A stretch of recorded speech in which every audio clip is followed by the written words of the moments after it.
Everyone, आज के इस वीडियो में हम सीटेट के हिंदी सेक्शन के हिंदी में जो पेडागॉजी क्वेश्चन पूछे जाते हैं, कुछ महत्वपूर्ण क्वेश्चन को हम इस वीडियो में देखेंगे। चलिए हम स्टार्ट करते हैं इस वीडियो सीरीज को। फर्स्ट क्वेश्चन है, भाषा सीखने का उद्देश्य है। भाषा सीखने सिखाने का उद्देश्य है दूसरों की बात समझना सीखना, अपनी बात की पुष्टि के लिए तर्क देना, विभिन्न स्थितियों में भाषा का प्रभावी प्रयोग करना, अपनी बात कहना सीखना। ऑप्शन नंबर फर्स्ट कहता है कि दूसरों की बात को समझना सीखना। हम अगर भाषा सीखने सिखाने के उद्देश्य को देखें तो भाषा की दूसरों की बात को हम समझना भी हमको आना चाहिए और अपनी बात को हमें कहना भी आना चाहिए, और विभिन्न स्थितियों में भाषा को हम प्रभावी ढंग से प्रयोग कर सके।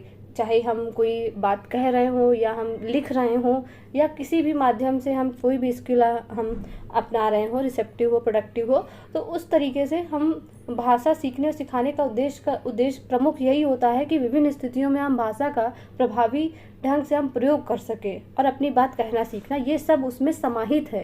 क्योंकि हम प्रभावी ढंग से तभी बोल पाएंगे जब हम ऑप्शन फर्स्ट और सेकंड और फोर्थ को अप्लाई करेंगे, तो इन सभी को मिलाकर हम प्रभावी ढंग से हम भाषा को बोल सकते हैं और प्रयोग कर सकते हैं। ऑप्शन सी इस क्वेश्चन का करेक्ट है। प्रश्न पूछना, प्रतिक्रिया व्यक्त करना, परिचर्या में भाग लेना, वर्णन करना। देखिए, केवल साहित्यिक गतिविधियां हैं, भाषा आकलन के तरीके मात्र हैं, भाषा सीखने सिखाने तथा आकलन के तरीके हैं, केवल शिक्षण पद्धति है।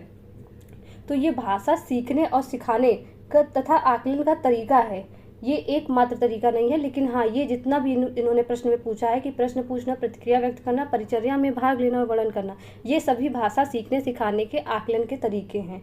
तो ऑप्शन नंबर सी इस क्वेश्चन का करेक्ट है। क्वेश्चन नंबर थर्ड, किसी भी भाषा पर अधिकार प्राप्त करने के लिए सबसे महत्वपूर्ण है उस भाषा का व्याकरण जानना, शब्दों के अर्थ जानना, उस भाषा की वाक्य संरचना जानना, उस भाषा का अधिक से अधिक प्रयोग करना। ये तभी संभव है जब हम भाषा का व्याकरण जाने, शब्दों के अर्थ जाने, उस भाषा की वाक्य संरचना को जाने, और इन सभी को मिला के हम जितना से ज़्यादा हम अपने भाषा का प्रयोग कर सकेंगे, जितना अधिक हमको अवसर मिलेगा, हम उतना ज़्यादा भाषा पर अधिकार प्राप्त कर सकते हैं। ऑप्शन डी इस क्वेश्चन का करेक्ट है। क्वेश्चन नंबर फोर, भाषा की पाठ्य पुस्तक में सबसे महत्वपूर्ण पक्ष है कागज की गुणवत्ता, आकर्षक चित्र, पाठों का उद्देश्यपूर्ण चयन, अभ्यासों की बहुलता। देखिए, अभ्यासों की बहुलता तो अच्छी चीज़ है, लेकिन जो पाठ है वो बहुत ही उद्देश्यपूर्ण होना चाहिए। चाहे वो बाल साहित्य का ही क्यों ना हो, चाहे वो हिंदी का हो, चाहे वो मतलब इंग्लिश लैंग्वेज का हो, या इस तरीके से हम किसी भी हिस्ट्री का ही आप मान लीजिए, लेकिन हर एक चैप्टर का एक अपना उद्देश्य होना चाहिए जो छात्रों में एक सही तरीके से उस उद्देश्य को डिलीवर कर सके। ठीक, तो पाठ्य पुस्तक का ये बहुत ही महत्वपूर्ण पक्ष है। ऑप्शन सी इस क्वेश्चन का करेक्ट है। क्वेश्चन नंबर 5, पहली कक्षा में प्रवेश लेने से पहले आमतौर पर बच्चे तुतलाकर बोलते हैं, पठन लेखन में दक्ष होते हैं, स्व अभिव्यक्ति जानते हैं, भाषा के व्याकरणिक नियम जानते हैं। देखिए, अगर पहली कक्षा में कोई छात्र एडमिशन लिया है तो आप जानते होंगे कि वो व्याकरण के नियम नहीं जानता, और व्याकरण के नियम कोई हिंदी में गढ़े हुए नहीं होते हैं।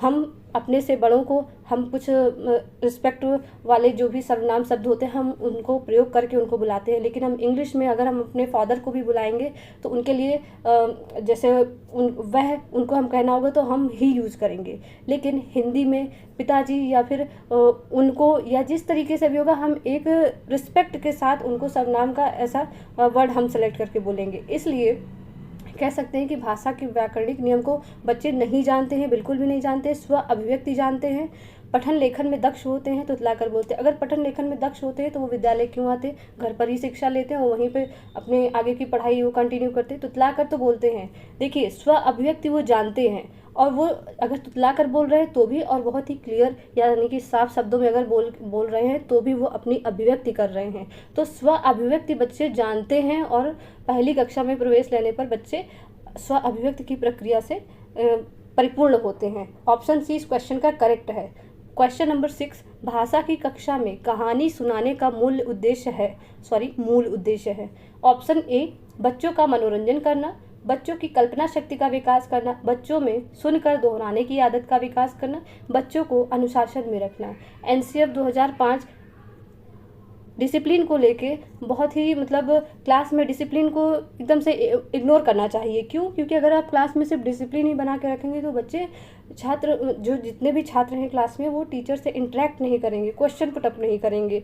इसलिए क्लासरूम में टीचर की ये खुद ड्यूटी बनती है कि वो कोशिश करे कि छात्र कितने ज़्यादा बातचीत करें, जो भी टॉपिक क्लास में पढ़ाया जा रहा है उस पर सभी बच्चे सहयोग करें और उस पर अपनी प्रतिक्रिया दें। अगर प्रश्न पूछा जा रहा है तो, और नहीं पूछा जा रहा है तो ऐसी स्थितियां उत्पन्न करना कि बच्चे खुद ब खुद प्रश्न पूछें।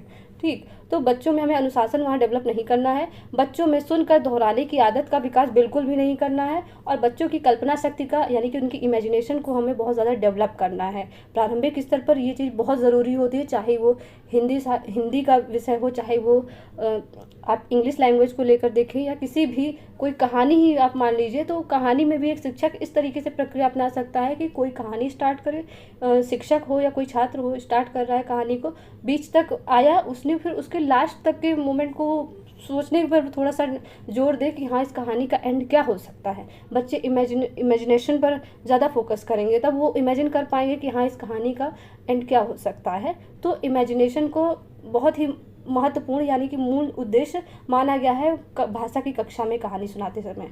बच्चों का मनोरंजन तो होता है, लेकिन इस क्वेश्चन का जो करेक्ट आंसर है वो है option number B. Question number 7, समग्र भाषा पद्धति पर आधारित कक्षा सभी भाषाओं को सीखने पर बल देना, गतिविधियों के आयोजन पर बल देना, बच्चों के भाषाई विकास की स्पष्ट समझ पर बल देती है, बाल साहित्य को पढ़कर सुनाने पर बल देती है। देखिए, समग्र भाषा पद्धति पर आधारित कक्षा बच्चों के भाषाई विकास को स्पष्ट समझ पर बल देती है कि जितने भी बच्चे हैं सबका भाषाई विकास सही तरीके से हो, इन सब पर ये एम्फेसाइज करती है। ऑप्शन सी इस क्वेश्चन का करेक्ट है। क्वेश्चन नंबर 8, व्याकरण शिक्षण की आगमन विधि की विशेषता है पहले उदाहरण प्रस्तुत करना, पहले नियम बताना, पहले नियम का विश्लेषण करना, पहले मनोरंजक गतिविधियां कराना। देखिए, व्याकरण शिक्षण में आगमन विधि की विशेषता यह है कि पहले उदाहरण प्रस्तुत किया जाता है, फिर नियम बताए जाते हैं। ऑप्शन ए इस क्वेश्चन का करेक्ट है। क्वेश्चन नंबर 9, प्राथमिक स्तर पर बच्चों की भाषाई क्षमताओं का विकास करने का अर्थ है भाषिक नियमों पर अधिकार, भाषिक संरचनाओं पर अधिकार, भाषा प्रयोग की कुशलता पर अधिकार, भाषा अनुकरण की कुशलता पर अधिकार।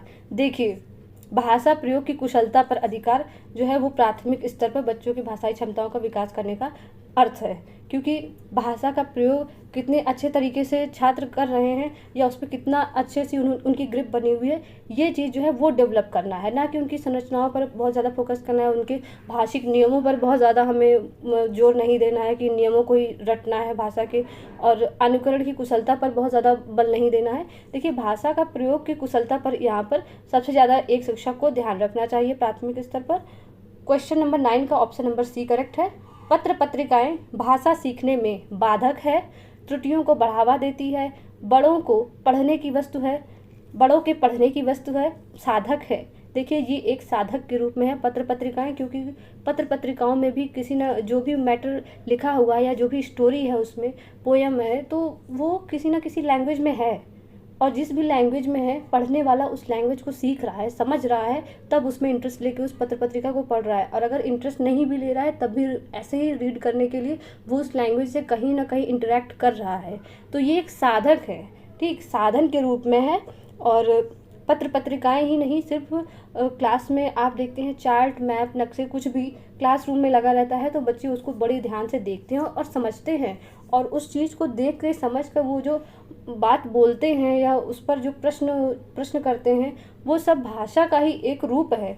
वो बोलेंगे, बात करेंगे, और जिस चीज़ को पूछेंगे उसमें भी भाषा का ही कहीं ना कहीं प्रयोग करते हैं। तो पत्र पत्रिकाएं, और विद्यालय में प्राथमिक स्तर पे आप देखेंगे कि विद्यालयों में बहुत सारी ऐसे श्लोक या पंक्तियाँ लिखी होती हैं या कुछ ऐसे संदेश लिखे होते हैं जिनको बच्चे पढ़ते हैं और उनके अर्थ को समझते हैं, जो शायद बहुत ज़्यादा महत्वपूर्ण है। आप सरकारी विद्यालय में देख सकते होंगे इस चीज़ को, और देखे भी होंगे आप में से कई लोगों ने। वीडियो आपको पसंद आया तो आप वीडियो को लाइक करें, चैनल पर नए हो तो आप सब्सक्राइब करें मेरे चैनल को, और नेक्स्ट वीडियो मेरा जल्द ही अपलोड होगा हिंदी की पेडागोजी को लेकर। अगर चैनल पर नए हो तो प्लीज़ आप मेरे चैनल को सब्सक्राइब करें, मेरे चैनल को सपोर्ट करें। Thank you.